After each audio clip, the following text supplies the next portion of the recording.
Welcome to next exam. आज है 13 सितंबर 2020 और 13 सितंबर 2020 से करंट अफेयर्स के जितने भी इंपोर्टेंट क्वेश्चन बन सकते हैं सारे हम इस वीडियो में डिस्कस करेंगे और हर क्वेश्चन से रिलेटेड इंपोर्टेंट फैक्ट भी मैं आपको बताऊंगा, तो आप पूरा वीडियो बहुत ध्यान से देखिए।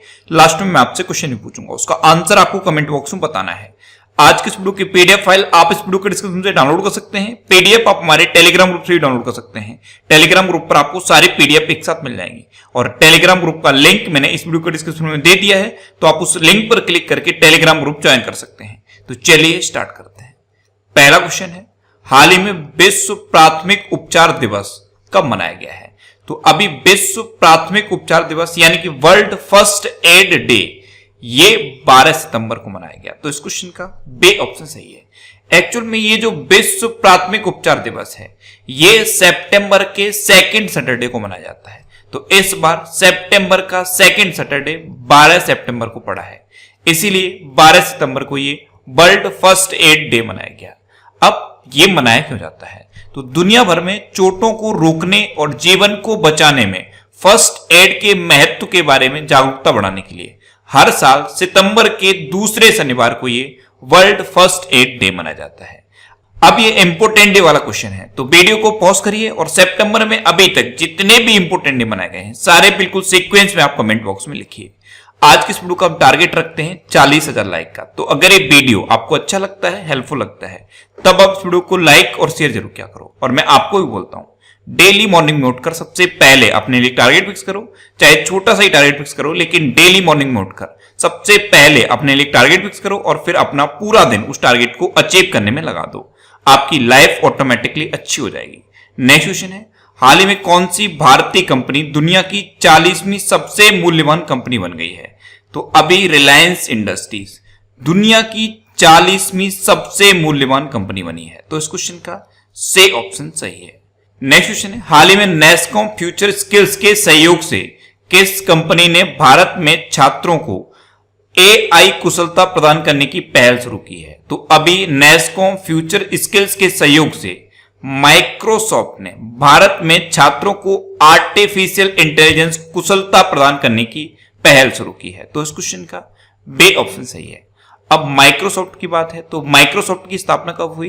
1975 में। इसका हेडक्वार्टर कहां पे है? वॉशिंगटन में।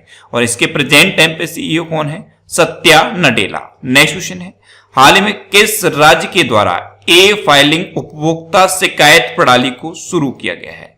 तो अभी दिल्ली में ई फाइलिंग उपभोक्ता शिकायत प्रणाली को शुरू किया गया। तो इस क्वेश्चन का से ऑप्शन सही है। आपने कंज्यूमर कंप्लेंट्स के बारे में सुना होगा, तो इसको आप ए फाइल कर सकते हैं, यानी कि ऑनलाइन इसको कंज्यूमर कंप्लेंट आप कर सकते हैं। अभी तक ये फैसिलिटी सिर्फ महाराष्ट्र में थी, अब दिल्ली दूसरा राज्य बन गया है जहां पे ए फाइलिंग उपभोक्ता शिकायत प्रणाली शुरू हुई है। आप घर बैठे इसको ए फाइल कर सकते हैं। अब दिल्ली में शुरू हुई है, तो दिल्ली में 5T प्लान भी शुरू हुआ था, ऑपरेशन शील्ड भी शुरू हुआ था और इंडिया का पहला ईबी चार्जिंग प्लाजा भी दिल्ली में शुरू हुआ है और दिल्ली में भारत का पहला प्लाज्मा बैंक खोला गया। अच्छा, दिल्ली भारत की कैपिटल कैसे बनी, ये क्वेश्चन पूछा जाता है। तो 1911 में सबसे पहले ये घोषणा हुई थी कि कोलकाता से दिल्ली कैपिटल ट्रांसफर होगी। उसके बाद 1927 में जो आज की डेट में नाम है न्यू दिल्ली, ये नाम दिया गया और उसके बाद फाइनली 13 फेब 1931 को न्यू दिल्ली इंडिया की कैपिटल बन गई। तो इस तरह से न्यू दिल्ली इंडिया की कैपिटल बनी। नेक्स्ट क्वेश्चन है, हाल ही में डायना रिग का निधन हुआ है, वे कौन थी? तो डायना रिग ये एक ब्रिटिश अभिनेत्री थी और अभी इनका निधन हो गया। तो इस क्वेश्चन का बी ऑप्शन सही है। ये थी डायना रिग। आपने गेम ऑफ थ्रोन सीरीज देखी होगी, उसमें ये थी डायना रिग और अभी इनका निधन हुआ है। नेक्स्ट क्वेश्चन है, हाल ही में भारत, अमेरिका और किस देश ने मिलकर 5G तकनीक के विकास का फैसला किया है? तो अभी भारत, अमेरिका और इजराइल ने मिलकर 5G तकनीक का विकास करने का फैसला किया है। तो इस क्वेश्चन का ए ऑप्शन सही है। अब इजराइल, तो मैप में देखिए ये है इजराइल। इजराइल की कैपिटल क्या है? यरूशलेम। इसको यरूशलेम भी कहते हैं, जेरूशलेम भी कहते हैं, यरूशलेम भी कहते हैं और जेरूशलेम भी कहते हैं। इजराइल की करेंसी क्या है? Israeli new cycle. और इजराइल के प्रेजेंट टाइम पे प्राइम मिनिस्टर कौन है? Benjamin Netanyahu. अच्छा, इजराइल का एक शहर है तेल अबीब। इसकी स्टेट का नाम बदला गया है। इसके स्टेट का नाम बदल के गुरुदेव रविंद्रनाथ टैगोर के नाम पर रखा गया है। अच्छा, इजराइल ने अभी एक जासूसी उपग्रह लॉन्च किया था और उसका नाम क्या था? ओफेक 16। क्या था? ओफेक 16। अच्छा, इजराइल की संसद का नाम भी पूछ लिया जाता है, तो इजराइल की संसद का नाम क्या है? Knesset, KNESSET, Knesset. Next question है, हाल ही में एरो इंडिया 21 का 13वां संस्करण कहां आयोजित किया जाएगा? तो अभी बेंगलुरु में एरो इंडिया 2021 का 13वां संस्करण बेंगलुरु में आयोजित किया जाएगा। तो इस क्वेश्चन का सही ऑप्शन सही है। ये 3 फरवरी से 7 फरवरी 2021 तक आयोजित किया जाएगा और बेंगलुरु में आयोजित किया जाएगा। ये एशिया का सबसे बड़ा एयर शो और विमान प्रदर्शनी है और इसी के लिए हमारे जो प्रेजेंट टाइम की रक्षा मंत्री हैं राजनाथ सिंह, इन्होंने एरो इंडिया की वेबसाइट को लॉन्च किया है। नेक्स्ट क्वेश्चन है, हाल ही में किस राज्य सरकार ने भारत का सबसे बड़ा पिगरी मिशन लॉन्च किया है? तो अभी मेघालय गवर्नमेंट ने भारत का सबसे बड़ा पिगरी मिशन लॉन्च किया। तो इस क्वेश्चन का बी ऑप्शन सही है। ये भारत का सबसे बड़ा पिगरी मिशन है। 209 करोड़ रुपए की लागत से इसको लॉन्च किया गया है। इसका टारगेट क्या है कि अगले 3 साल में जो 150 करोड़ रुपए का पोर्क का आयात किया जाता है, इसको न किया जाए। यानी कि 150 करोड़ का जो पोर्क इंपोर्ट होता है उसको इंडिया में ही फुलफिल कर लिया जाए। पोर्क क्या होता है? सुअर का मांस। और ये पिगरी मिशन क्या है? इसमें भी सुअर का पालन किया जाएगा जिससे कि इंडिया में ही पोर्क का प्रोडक्शन हो। आप कोई भी 5 स्टार होटल उठा के देखिए, मॉर्निंग में जो ब्रेकफास्ट होता है उसमें पोर्क जरूर रहता है। तो इंडिया में बहुत ज्यादा पोर्क का कंजम्पशन होता है, हम लोगों को पता नहीं रहता, लेकिन ये कंजम्पशन बहुत होता है। तो 150 करोड़ का पोर्क इंपोर्ट किया जाता है, इसको ना इंपोर्ट किया जाए और इंडिया में ये फुलफिल हो जाए, इसके लिए पिगरी मिशन लॉन्च किया है मेघालय में। अब मेघालय में लॉन्च हुआ है तो ये है मैप में मेघालय। मेघालय की कैपिटल क्या है? शिलोंग। मेघालय के चीफ मिनिस्टर कौन है? कॉनरेड संगमा। और मेघालय के प्रेजेंट टाइम पे गवर्नर कौन है? सत्यपाल मलिक। नेक्स्ट क्वेश्चन है, हाल ही में जारी नौवहन मंत्रालय ने समुद्री क्षेत्र के विवादों को दूर करने के लिए कौन सा मंच शुरू किया है? तो अभी नौवहन मंत्रालय, इसे शिपिंग मिनिस्ट्री भी कहते हैं और शुद्ध हिंदी में जहाज रानी मंत्रालय भी कहते हैं। इसने जो समुद्री क्षेत्र के विवाद होते हैं इनको दूर करने के लिए सरोद पोर्ट्स नाम का एक मंच शुरू किया है। तो इस क्वेश्चन का सही ऑप्शन सही है। अब ये जो सरोद वर्ड लिखा है इसकी फुल फॉर्म याद रखनी है, society for affordable redressal of dispute. क्या है full form? Society for affordable redressal of dispute. तो सरोद पोर्ट्स ये एक मंच है और ये समुद्री क्षेत्र के विवादों को सुलझाने के लिए है। अच्छा, नौवहन मंत्रालय, तो प्रेजेंट टाइम पे हमारे शिपिंग मिनिस्ट्री की मिनिस्टर कौन है? मनसुख मंडाविया। प्रेजेंट टाइम पे हमारे जहाज रानी मंत्री हैं। नेक्स्ट क्वेश्चन है, हाल ही में किसे वुशु विश्व चैंपियनशिप 2019 में गोल्ड मेडल प्रदान किया गया है? तो पूनम खत्री को वुशु विश्व चैंपियनशिप 2019 में गोल्ड मेडल प्रदान किया गया। तो इस क्वेश्चन का बी ऑप्शन सही है। ये है पूनम खत्री और इन्हीं को वुशु विश्व चैंपियनशिप 2019 में गोल्ड मेडल प्रदान किया गया है। अच्छा, वुशु क्या होता है? वुशु एक तरह की मार्शल आर्ट होती है। नेक्स्ट क्वेश्चन है, हाल ही में मूडीज ने वित्त वर्ष 2021 में भारत के जीडीपी कितने प्रतिशत रहने का अनुमान लगाया है? तो मूडीज ने फाइनेंस ईयर 2021 में भारत की जीडीपी -11.5% रहने का अनुमान लगाया। तो इस क्वेश्चन का सही ऑप्शन सही है। मूडीज ये क्या है? ये भी एक रेटिंग एजेंसी है और कल मैंने आपको बताया था क्रिसिल ने 2021 में भारत की जीडीपी -9% रहने का अनुमान लगाया था। तो क्रिसिल भी रेटिंग एजेंसी है, उसने -9% रहने का अनुमान लगाया और अब मूडीज ने -11.5% रहने का अनुमान लगाया है।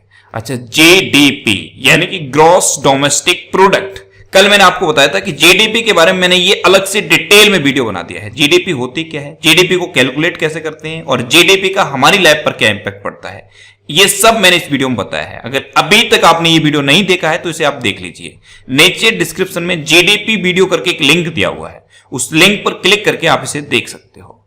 नेक्स्ट क्वेश्चन है, हाल ही में सुप्रीम कोर्ट ने महाराष्ट्र में नौकरियों और शैक्षणिक संस्थानों में किस समुदाय के आरक्षण को रोक लगा दी है?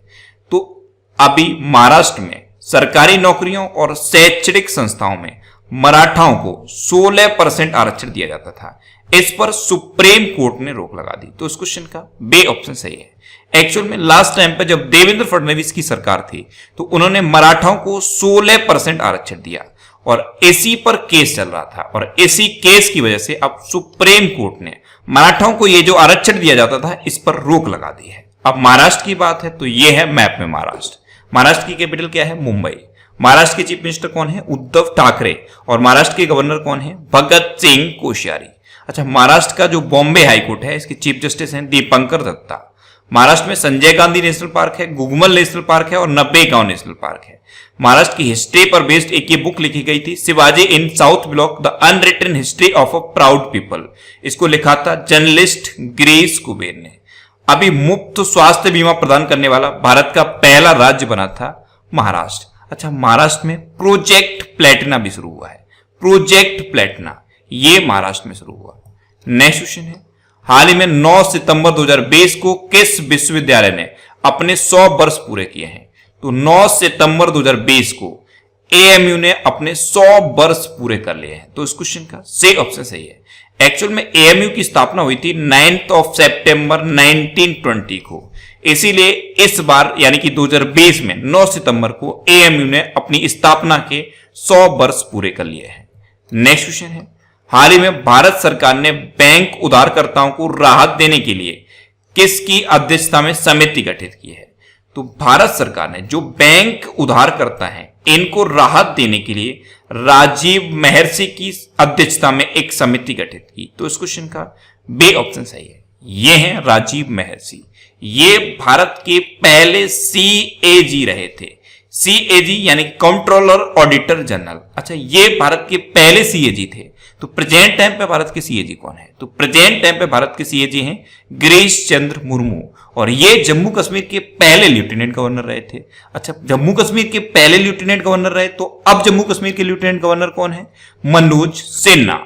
नेक्स्ट क्वेश्चन है, हाल ही में एपीएफओ ने वर्ष 2019-20 के लिए 2 किस्तों में भविष्य निधि ग्राहकों को कितने प्रतिशत ब्याज का भुगतान करने का निर्णय लिया है? तो एपीएफओ यानी कि एम्प्लॉय प्रोविडेंट फंड ऑर्गेनाइजेशन, इसने वर्ष 2019-20 के लिए 2 किस्तों में भविष्य निधि ग्राहकों को 8.50% का ब्याज का भुगतान करने का निर्णय लिया है। तो इस क्वेश्चन का सही ऑप्शन सही है। ऐसे गवर्नमेंट एम्प्लॉय जिनका पीएफ कटता है उनको इस बार 2 किस्तों में 8.50% का ब्याज दिया जाएगा। अब लास्ट वीडियो के क्वेश्चन का आंसर। लास्ट वीडियो में मैंने आपसे क्वेश्चन पूछा था कि हाल ही में नेशनल स्कूल ऑफ ड्रामा यानी कि एनएसडी इसके नए चेयरमैन कौन बने? तो परेश रावल अभी एनएसडी के नए चेयरमैन बने। तो इस क्वेश्चन का सही ऑप्शन सही था और लगभग सभी स्टूडेंट ने इसका आंसर सही दिया। मोस्टली स्टूडेंट ने इसके बारे में डिटेल में लिखा। मैं आपको एक बार फिर बोलूंगा, क्वेश्चन के बारे में आपको जितना ज्यादा से ज्यादा पता हो आप लिखा करो, क्योंकि जो चीजें आप लिख देते हो फिर उन्हें आप कभी नहीं भूलते। अब आपके लिए आज का क्वेश्चन, है हाल ही में जारी ग्लोबल इकोनॉमिक फ्रीडम इंडेक्स 2020 में कौन शीर्ष पर रहा है? 4 ऑप्शन दिए गए हैं, इनमें से आपको अपना आंसर बताना है। और इसके अलावा हम हमारे फेसबुक पेज पर previous year question daily post करते हैं, तो आप फेसबुक पर नेक्स्ट एग्जाम सर्च करके हमारा फेसबुक पेज ज्वाइन कर सकते हैं, क्योंकि प्रीवियस ईयर क्वेश्चन आपको बहुत हेल्प करते हैं। अगर आपको किसी क्वेश्चन में कोई डाउट होता है या आपको अपने करियर से रिलेटेड भी कोई भी प्रॉब्लम है तो आप इंस्टाग्राम पे इंद्रेश आरसी INDRESHRC इंस्टाग्राम पे इंद्रेश आरसी सर्च करके आप मेरे साथ जुड़ सकते हैं और कोई भी डाउट, कोई भी confusion without any hesitation discuss कर सकते हैं। अच्छा, आज के इस वीडियो का टारगेट जरूर याद रखना। आज के इस वीडियो का टारगेट है 40,000 लाइक का। तो अगर ये वीडियो आपको अच्छा लगा है, हेल्पफुल लगा है, तब आप इस वीडियो को लाइक और शेयर जरूर किया करो। और आपके पास जो भी स्टडी रिलेटेड व्हाट्सएप और फेसबुक ग्रुप हैं उनमें आप इस वीडियो को शेयर जरूर कर दिया करो। तो ये था आज का हमारा करंट अफेयर्स का वीडियो। आपको ये वीडियो कैसा लगा प्लीज कमेंट बॉक्स में जरूर बताना। और अगर अभी तक भी आपने हमारे इस चैनल को सब्सक्राइब नहीं किया है तो इसे आप सब्सक्राइब जरूर कर लीजिए। आपको इस चैनल से निश्चित ही मदद मिलेगी। जब भी आप इसे सब्सक्राइब करेंगे तो बराबर में एक बेल आइकन बन के आएगा, आप उस बेल आइकन पर जरूर क्लिक कर लें, जिससे कि आपको डेली मॉर्निंग में करंट अफेयर्स की वीडियो मिलती रहे। Next exam always with you. Thanks for watching.